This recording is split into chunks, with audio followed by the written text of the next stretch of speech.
プリズンブレイク。それは綿密に計画を練り看守の目を盗み実行する刑務所からの脱走。世界に数多くのプリズンブレイクが存在する中、今回は全方位を鋼の板で囲まれた独房から脱獄した男を紹介。果たして男はいかにして脱獄を成し遂げたのか。は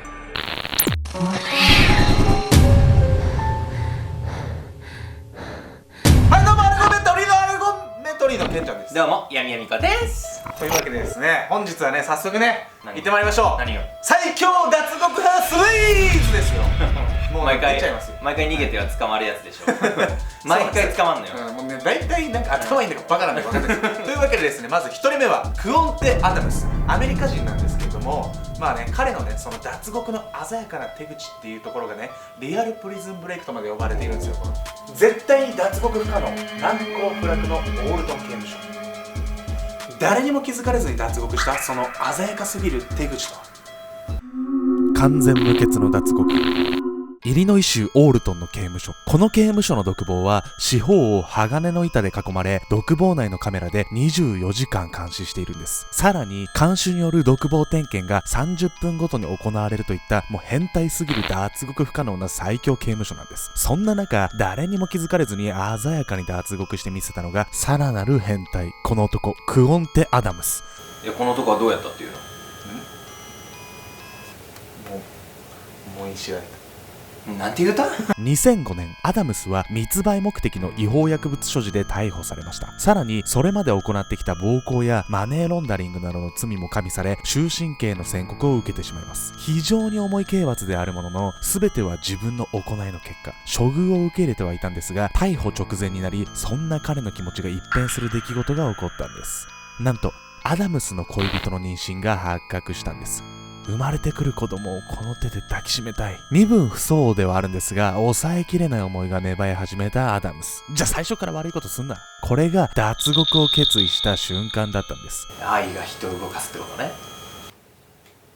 アダムは先ほど説明した最強刑務所、イリノイ州オールトンの刑務所に収監されました。そこで彼は絶望を味わうことになるんです。セキュリティが非常に高く、脱走など不可能だとすぐに分かったからなんです。しかし彼は諦めませんでした。投獄されてから四六時中脱獄の糸口を探し続けたんです。独房内をひたすら観察し、壁を叩き、来る日も来る日も考え続けました。そしてアダムスは見つけました。独房のある欠陥を。それは独房内の監視カメラにあった死角、そして天井の上が空洞でほんの少しだけ脆いこと。これなら天井を切れるかもしれない。アダムスは一つの可能性にたどり着いたんです。そこで早速仲間の囚人にノコギリを忍ばせた書籍を差し入れるように依頼。後日そしらぬ顔でその本を入手しました。そこからアダムスは監視の見回りに細心の注意を払い、監視カメラの死角に隠れながらノコギリで天井を切り続けたんです。そして3週間後、ついに天井に穴が開きます。さらに目論見通り天井の上は空洞だったんです。開けた穴を通って屋根裏に出たアダムスは脱獄の糸口を探しました。するとなんと外に通じる通気口を発見したんです。そしてそのままそこから脱獄と思いきや、それは不可能だったんです。監視の見回りは30分に1回ともド変態。脱獄してもすぐにバレてしまうんです。そのため車のような移動手段がなければすぐに追っ手に追いつかれてしまうんです。そこでアダムスは懸命にも今すぐ子供に会いたい思いを押し殺し、一旦独房に戻ったんです。それから彼はひたすら脱獄後の移動手段について考えます。しかし共犯者もいない中で車を用意するのは不可能。彼は打つ手がなくなってしまったんです。そんな中、たまたま新聞である広告を目にしました。そしてね、この広告が彼の運命を大きく変えるんです。そのある広告は女性が載せたものだったんですが、アダムスはすぐさま彼女に連絡を取りました。そして親交を深めていき、電話で面会することになったんです。そこでアダムスは大胆なお願いをするんです。刑期を終えて出所するから刑務所まで迎えに来てほしい。皆さんは知り合ったばかりの刑期中の男を迎えに行こうと思いますかね。どう考えても断りますよね。しかしなんと相手はあっさり了承してしまうんです。アダムスは一体どんな魔法を使ったのでしょうか。何はともあれ、これで計画が完璧なものに。天井の穴と屋根裏の通気口を使い、あっさりと脱獄に成功したんです。そして外に出るとお願いしていた通り、連絡していた相手が車で迎えに来ていたんです。こうしてアダムスは脱獄に成功しました。なんで女性はそんな従順だったと思思います？皆さんどうする？手がうざいわよちょっと。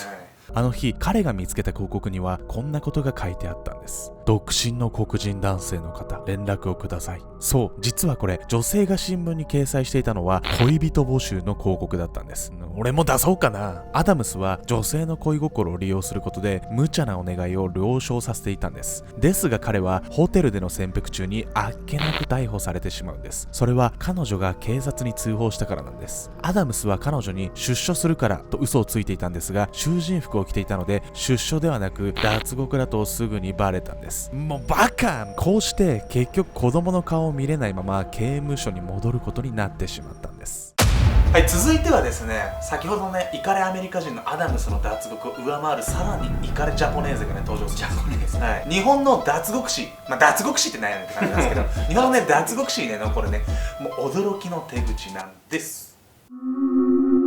昭和の脱獄王。明治40年7月、後に昭和の脱獄王という異名を誇る白鳥義恵が青森県に生まれました。彼の生活は貧しく、生活費を稼ぐため盗みを働いていたんです。そして昭和8年4月、仲間と盗みに入った家で家主に発見され、意図せず殺人を犯してしまうんです。その後、共犯者が捕まり、それを知った白鳥は殺人を犯した後悔の念と逃げ切れないという思いから自首するんです。そして昭和10年12月、青森刑務所で白鳥の囚人生活が始まったんです。しかし殺人犯だった彼に対する待遇は最悪。刑務官から度重なる暴言や暴行が絶えない日々だったんです。この扱いがね、ひどすぎてね、白鳥はね、脱獄を決意するんです。彼は独房に収容されていたんですが、便所の汚物を捨てに行く時だけは外出が可能だったんです。その機会をチャンスと捉え、毎回周囲の状況を隅々まで観察。もうまるでプリズンブレイクですよね。その結果、彼は地面に落ちている針金を発見します。こんなものを普通の人にとっては何の意味もなしませんが、昭和の脱獄を白鳥にかかればこれだけで十分なんです。なんと彼はその針金で独房の合鍵を作ってしまうんです。そう、実は白鳥は工作の天才だったんです。こうして合鍵を用いて逮捕からわずか1年で脱獄に成功したんです。そんな簡単に針金で作れちゃうようなもんなの、鍵が。しかし脱獄後、刑務所近くの山で食べた草のせいで激しい腹痛に襲われ立ち往生。その間に追っ手に追いつかれて脱獄からわずか3日で再逮捕となってしまったんです。もうこいつも捕まる系でしょ絶対。また何回も捕まるんでしょこいつ。そして白鳥は第2の脱獄の舞台、秋田刑務所に収監されるんです。一度脱獄した白鳥の扱いは厳重になり、以前にも増してひどいものになったんです。今回の独房は何の穴も窓もなく、明かりは裸電球のみだったんです。さらに手には常に手錠をはめられており、外してもらえるのは食事と便所の時だけというありさま。これに耐えかねた白鳥は扱いの改善を要求するんですが、一切聞き入れてもらえず、嫌気がさし再び脱獄を決意するんです。そんな彼にチャンスがやってきました。それは季節が冬になった時。なんと冬は刑務所の規則で囚人の安全が考慮され、手錠が外されるんです。もうね、こうなったらね、白鳥は止められないよ。もうあんたが止められないわよ。実は白鳥は独房の天井にある鉄格子がわずかに腐りかけていることを発見していたんです。これは常に独房にいる白鳥しか気づけないようなわずかな変化だったんです。これなら切り落とせると考えた白鳥はそのための道具を探し始めます。そして木片と錆びた釘を入手することに成功するんです。しかし一体これが何になるというのでしょうか。工作の天才白鳥はなんと釘で木片の縁をギザギザにして即席のノコギリを作り出してしまったんです。すげえな。そして1日10分間だけの監視の交代時間を使い、毎日コツコツと切り進め、ついに鉄格子を切り取ることに成功したんです。言いたいことは分かるよ。鉄はね、木で切れるんですよ。多分分かんないけど。本当に切れんだよ、多分分かんないけど。そして昭和17年6月のある深夜、激しい暴風雨の日でした。雨や風の音が凄まじく、物音を立てても誰も気づかないこの日、絶好のチャンスを見逃さず、白鳥は鉄格子を外して天井に登り、そのまま刑務所から脱走したんです。よかった白鳥、そのまま隠居してくれ白鳥。もうさすがにね、捕まることはないですよね。白鳥さん。みんなそう思いますよね。しかし脱走から3ヶ月後、なんと白鳥は自首して再び投獄されるんです。もうかまってちゃん。白鳥は逃走生活に限界を感じていたんです。そして白鳥は北海道最北端の網走刑務所の第4舎房24房という凶悪犯用の特別房に収監されてしまうんです。彼の管理体制はさらに厳しくなり、手錠だけではなく足にも鎖玉付きの錠をはめられてしまうんです。もう漫画の世界や。もう錠が外れる機会は一切なく、食事はそのままの状態で食器を口で加えるというやり方で、またトイレにも行けずに糞尿垂れ流しの最悪の状態だったそうなんです。さらに風呂にも入れなかったため、白鳥はまたしても嫌気がさし脱獄を決意したんです。ハジさんかお前、64年間風呂入ってないハジさんかお前。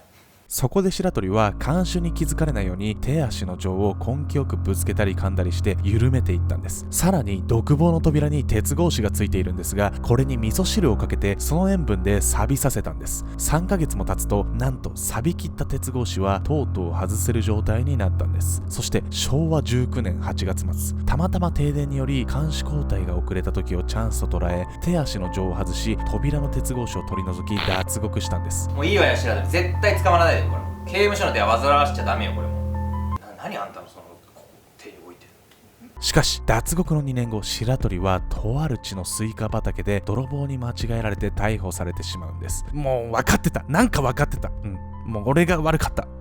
そして今回はとうとう死刑判決が下され、昭和22年2月札幌刑務所に収監されるんです。過去3回も脱獄した白鳥に対して刑務所側も特別な独房を用意。扉、窓、鉄格子など全ての壁が鉄で補強されており、看守が2人1組24時間体制で監視したんです。もうバカ白鳥。そして例のごとく白鳥は扱いに嫌気がさして脱獄を計画するんです。もうこのくだり何回目とはいえ、独房は扉も窓も鉄で補強されているんで、今までのやり方は到底通用しません。そこで白鳥は床に目をつけたんです。床には床板があるんですが、肝心なのはその下がどうなっているか。看守たちがわずかに目を離した隙に床に置いてあったゴザの芯を抜き、床板の隙間を狙って刺してみたんです。そして抜いた芯を見て土が付着しているのを確認。ここで白鳥は床下が土になっており、掘って脱獄できることを確信したんです。こうなれば必要なのはもう道具だけ。まず独房内になった洗面用の桶からタガを取り外して鉄片を入手するんです。さらに検事の取り調べの際に連れて行かれる部屋のドアから釘を抜き取ります。そして